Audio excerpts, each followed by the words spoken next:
This is Business Week Armenia, ＳիվիլNeթ's weekly economic digest. Here's what's making headlines in Armenia this week. Armenia's 1,000 biggest companies paid more than $4.4 billion in taxes last year, marking a year-on-year increase of about 3.6%, according to the newest annual top taxpayers list, published last week by the country's customs authorities. The Zangezur Copper-Molybdenum Combine, Armenia's largest mine, kept the number one spot on the list at about $255 million in taxes. That figure is more than 40% higher than what Armenia's second largest taxpayer paid, underscoring the mine's key role in the country's economy. In addition, it is roughly 43% higher than what the mine paid in taxes the year prior, suggesting its profits have gone up substantially. Earlier, Director Roman Khudoli said he expected the mine to hit record production volumes in 2024, citing technical upgrades and additional investments in equipment. However, hundreds of the mine's employees are newly on strike, calling for a 50% pay increase and improvement in their basic working conditions.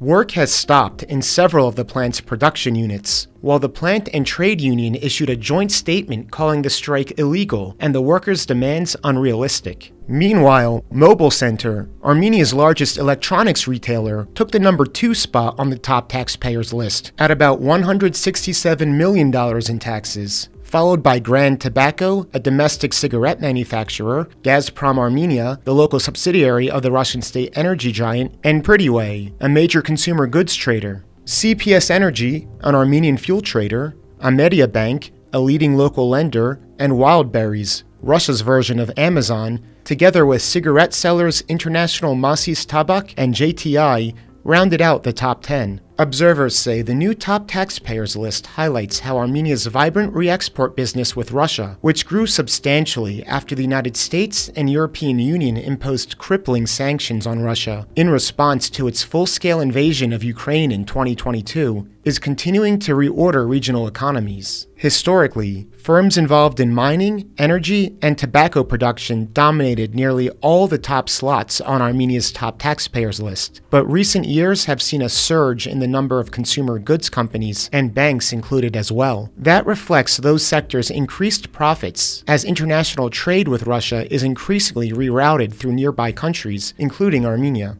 Notably, Armenian tech companies do not appear on the top taxpayers list, despite their growing importance to the country's economy, at least in part due to the generous tax breaks the Armenian government affords them. The top tax-paying tech firm, Synopsys Armenia, paid just under $13.7 million in taxes last year, only about 5% of what the Zangezur mine paid. Overall, the Armenian government collected just under $6 billion in taxes last year, representing a roughly 5.1% increase in tax revenues year on year. That means the country's 1,000 biggest companies paid about 3/4 of all taxes last year.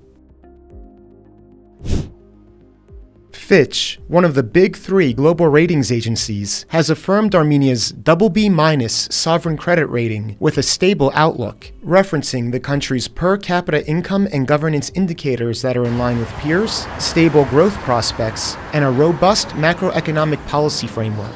However, it flagged in a press release late last month that the small size of the economy, large fiscal deficits relative to peers, relatively weak external finances, high financial sector dollarization, and geopolitical risks could all threaten Armenia's creditworthiness. In addition, Fitch revised down its forecast for Armenia's economic growth this year to 4.8% from 5.5%, citing repeated delays to the long-awaited start of operations at the Amulsar gold mine. In December, Amulsar representatives said they expect operations to begin in the fourth quarter of this year. For his part, Economy Chief Gevorg Papoyan told reporters last month Armenia expects additional GDP growth of 1% annually, plus an extra $120 million in taxes every year if Amulsar operates in a full cycle. Amulsar, Armenia's second biggest gold deposit, has been embroiled in political and environmental controversy for years. Miners first broke ground there in 2016, but construction quickly stalled, and nearly a decade on, production has still not started.